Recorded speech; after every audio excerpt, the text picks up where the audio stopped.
देवियों सज्जनों नमस्कार, मैं हूं नितिन सोनी। आप देख रहे महाभारत न्यूज 9। नमस्कार देवियों सज्जनों, आज हम बात करते हैं देश के लिए अपने प्राण और अपने परिवार को न्यौछावर करने वाले आदिवासी समाज की।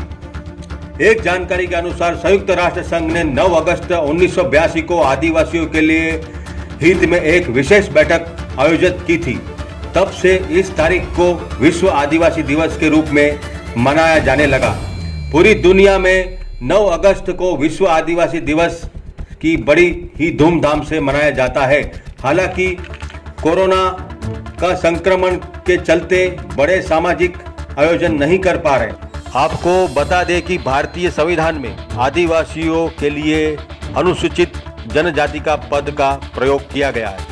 देश के प्रमुख आदिवासी समुदायों में बोडो, भील, उराव, प्रधान, खासी, सहरिया, संथाल, मीणा, जाट, गोंड, मुंडा, खड़िया, हो,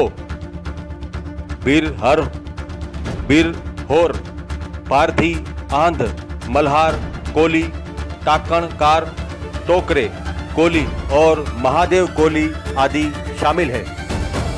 9 अगस्त 2020 विश्व आदिवासी दिवस पर राष्ट्रीय भ्रष्टाचार निरोधक एवं अत्याचार विरोधी टाइगर संस्थान के टाइगर फोर्स नई दिल्ली के राष्ट्रीय अध्यक्ष संस्थापक आरएल मीणा जी ने महान पुरुषों और महान शक्ति महिलाओं को जिन्होंने ईमानदारी से देश की सेवा की, ऐसे देश प्रेमी और देशभक्तों ने और अपने साहस पराक्रम से देश के लिए अपना खून देकर देश की रक्षा करने वाले क्रांतिकारी नेता बिरसा मुंडा, कालीबाई, भील, राणा पुंजा, महारानी लक्ष्मीबाई, कोटिया भील, राजा भांडा जैसे महान पवित्र आत्माओं को याद करके उन्होंने तहे दिल से नमस्कार किया।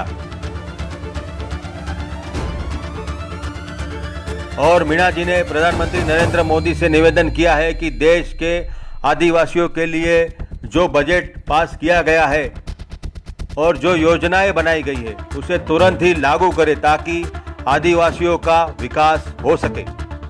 विशेषकर सभी टाइगर फोर्स के पदाधिकारियों को हिदायत दी गई है कि अपने अपने इलाके में सभी आदिवासी भाइयों को सरकार की योजनाओं के बारे में अवगत कराएं।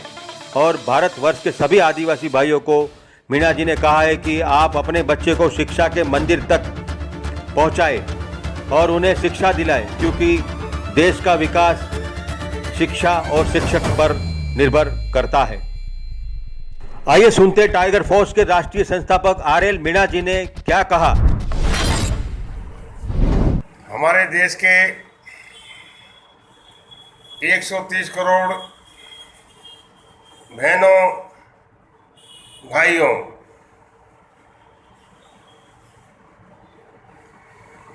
विश्व के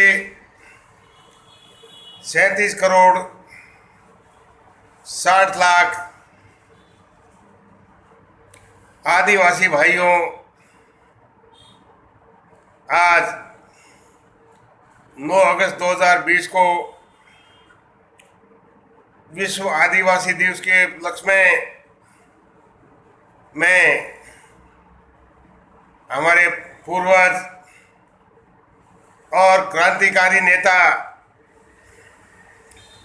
बिरसा मुंडा साहब को नमन करता हूं। इसके साथ ही मैं चाहे कालीबाई भील है, चाहे महारानी लक्ष्मीबाई है, चाहे राणा पुंजा है या कोटिया भील है या राजा भांडा है, ये सभी पूर्वज हमारे आदिवासियों के ही नहीं बल्कि प्रत्येक संग्राम में इस देश के रक्षक रहे हैं। आदिवासी समाज का यदि इतिहास उठा के देखा जावे तो कोई भी हम आदिवासी लोगों के चरित्र पर हमारी ईमानदारी पर, हमारे विश्वास पर उंगली नहीं उठा सकता। आज भी इतिहास के पन्नों में लिखा हुआ है कि जितने भी गढ़ थे, राजा थे, महाराजा थे, उनके कोषागार मीणा लोग हुआ करते थे, आदिवासी लोग हुआ करते थे, क्योंकि उनकी ईमानदारी की झलक आदिकाल से लेके हमेशा हमेशा तक इस देश के शासकों के साथ बनी रहेगी।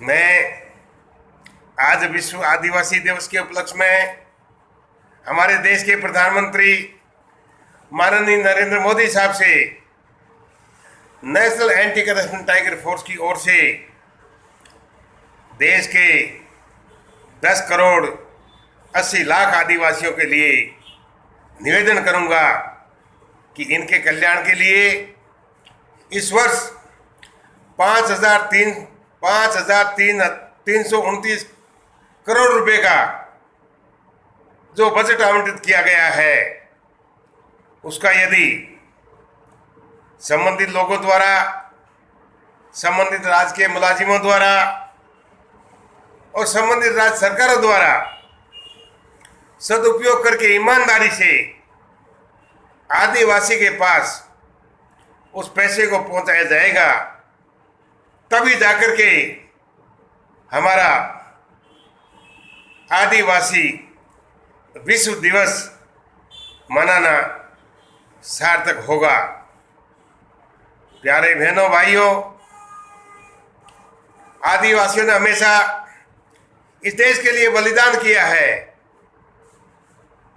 मैं 9 अगस्त 1942 की बात ही नहीं करता, जिसमें अंग्रेजों को बाहर भगाने के लिए आदिवासी लोग गांधी जी के साथ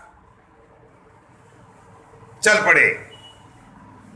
इससे पहले मैं सन 1771 की बात करता हूं, तो चारों भाई वो 2 बहन चंदू, साहू, मामू मरम, भैरवी और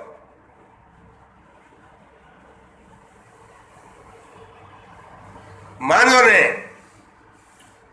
अंग्रेजों का विरोध किया।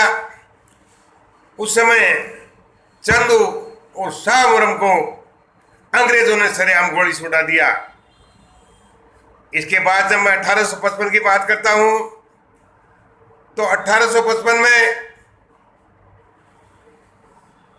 साहबगंज के गांव में उन्होंने लगान देने से मना कर दिया और आदिवासियों के 400 गांव से 40,000 लोग इकट्ठे होकर के अंग्रेजों के मुकाबले के लिए अपने आदिवासी हथियार लेकर के जंगलों से नीचे आ गए। मैं टाइगर संस्थान के सभी साथियों से अपील और निवेदन करूंगा कि हम लोगों ने वर्ष 2015 से अब तक राजस्थान के अलावा उत्तर प्रदेश, मध्य प्रदेश, महाराष्ट्र, दादरा नगर हवेली, झारखंड, उत्तराखंड, यहाँ तक कि गोवा और मेघालय तक के आदिवासियों की स्थिति को जानने के लिए मैं स्वयं कई जगह हाजिर हुआ हूँ। और वहाँ जो मुझे आदिवासियों के साथ विसंगति पाई गई कि किस तरीके से लोग इनके साथ एट्रोसिटी अत्याचार कर रहे हैं, चूंकि अत्याचारों की रोकथाम के लिए कार्य करना हमारे टाइगर संस्थान की मूल पाठ है। मैंने महाराष्ट्र, मध्य प्रदेश, दादरा नगर हवेली, गुजरात, राजस्थान आदि राज्यों के आदिवासियों की स्थिति के बारे में हमारे प्रधानमंत्री जी को विस्तार पूर्वक जानकारी दी है। फिर भी मैं दावे के साथ कह सकता हूं कि जो सुधार होना चाहिए था वो सुधार अभी हो नहीं पाया है। मैं इस अवसर पर माननीय प्रधानमंत्री महोदय से निवेदन करूंगा कि आज ही आप समस्त राज्य सरकारों के मुख्यमंत्रीगण को, केंद्र शासित प्रदेशों के प्रशासकगण को और संबंधित प्रशासनिक अधिकारियों को कड़े निर्देश जारी करें। आदिवासियों के कल्याण के लिए जो केंद्र सरकार द्वारा योजनाएं बनाई गई है वो योजनाएं उन तक पहुंचनी चाहिए। उनका पैसा जब उन तक पहुंचेगा, उनकी तकनीकी तब उन तक पहुंचेगी तो निश्चित रूप से आदिवासियों के कल्याण का एक नया रास्ता खुलेगा। मैं सभी आदिवासी भाइयों से अपील करूंगा कि अपने हक और अधिकारों को जानने के लिए वो निरंतर अपने बच्चों को शिक्षा के द्वार पहुंचाएं। जब तक हमारे घर परिवार में शिक्षा नहीं होगी तब तक ना हमारा घर का विकास होगा, ना परिवार का विकास होगा। देश का विकास तो शिक्षा के ऊपर निर्भर करता है। इसलिए मैं आज 9 अगस्त 2020 को आदिवासी भाइयों से ये अपील करूंगा, क्रमबद्ध प्रार्थना करूंगा कि वे सभी लोग अपने बच्चों को स्कूल के द्वार तक पहुंचावे। हमारी सरकारों ने इनके बच्चों की पढ़ाई लिखाई के लिए, विकास के लिए सारी माकूल व्यवस्थाएं कर रखी है, लेकिन जानकारी के अभाव में हमारा आदिवासी भाई उस स्थान तक नहीं पहुंच पाया जिस स्थान तक उसको पहुंचना चाहिए। इसलिए मैं पुनः टाइगर साथियों से अपील करूंगा कि वे सभी लोग आदिवासी इलाके में पहुंच करके इन लोगों को इनकी योजनाओं के बारे में जानकारी दें। हम टाइगर फोर्स के माध्यम से कोरोना दूर होने के बाद विधिक सहायता कैंप और जन जागृति कैंपों का आयोजन करने के लिए हमारे साथियों से मीटिंग करके प्रस्ताव पारित करेंगे और अब तक जो हमारा कार्य अधूरा रह गया उसको हम आगे बढ़ कर के आदिवासी भाइयों के साथ कंधे से कंधा मिला करके उन तक पहुंचने का प्रयास करेंगे। इन्हीं शब्दों के साथ मैं आज देश के सभी 130 करोड़ बहन भाइयों, हमारे माननीय प्रधानमंत्री नरेंद्र मोदी साहब और उनकी सरकार के साथ साथ सभी राज्य सरकारों से अपील करूंगा कि कोरोना की बीमारी अभी विराम नहीं ले रही है। इसके लिए मैं सरकार के सभी प्रयासों की सराहना करता हूं। इसके साथ ही मैं जनता से भी अपील करूंगा कि सरकार द्वारा जो दिशा निर्देश निर्धारित किए गए हैं उनको लेकर के हम चलें और कोरोना जैसी बीमारी से बचने का प्रयास करें। क्योंकि 5 तारीख को अयोध्या में भगवान राम के मंदिर का निर्माण कार्य भी प्रारंभ हो गया है। इसलिए अब हमें कोरोना से ज़्यादा चिंता करने की जरूरत नहीं है, क्योंकि ईश्वर को देश के 130 करोड़ लोगों की नहीं, बाकी संसार के 7.5 अरब लोगों के साथ साथ प्रत्येक प्राणी मात्र के जीवन बचाने की चिंता है। इसलिए सब ईश्वर की भक्ति करें, भगवान में विश्वास रखें और अपने परिवारों को संभाल के रखें। जय हिंद, जय भारत, जय बिरसा मुंडा, जय जौहर।